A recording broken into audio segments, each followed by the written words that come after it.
রাত পোহালেই রথযাত্রা। যেমন মহালয়ার আগে কুমোরটুলিতে প্রতিমা তৈরির ব্যস্ততা দেখতে মানুষের ভিড় জমায়, ঠিক তেমনি রথযাত্রার আগে রথপাড়ায় চলে রথ তৈরির শেষ মুহূর্তের কাজ। তাই আমিও চলে গিয়েছিলাম রথ দেখতে। প্রতিটি রথই ছিল অসাধারণ সুন্দর। কারিগরদের নিখুঁত হাতের ছোঁয়ায় রথগুলো যেন জীবন্ত হয়ে উঠেছিল। জানতে পারলাম রথ কিনতে হলে অনেক আগেই অর্ডার দিতে হয়। আমি সময় মতো অর্ডার না দেওয়ায় এবার আর আমার রথ কেনা হলো না। তবুও এত সুন্দর রথ একসঙ্গে দেখতে পেয়ে সত্যি বলছি মন ভরে গেল। প্রভু জগন্নাথের আশীর্বাদে সকলের রথযাত্রা যেন খুব আনন্দ আর শান্তিতে কাটে। এতগুলো রথের মধ্যে এই রথটা কিন্তু আমার খুব ভালো লেগেছে।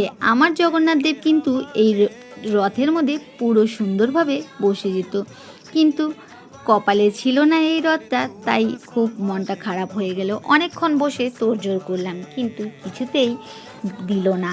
কারণ যারা অর্ডার দিয়েছে তাদেরকেও তো রথ দিতে হবে। কিন্তু প্রতিটা রথ দেখে সত্যি মন মুগ্ধ হয়ে গেছে।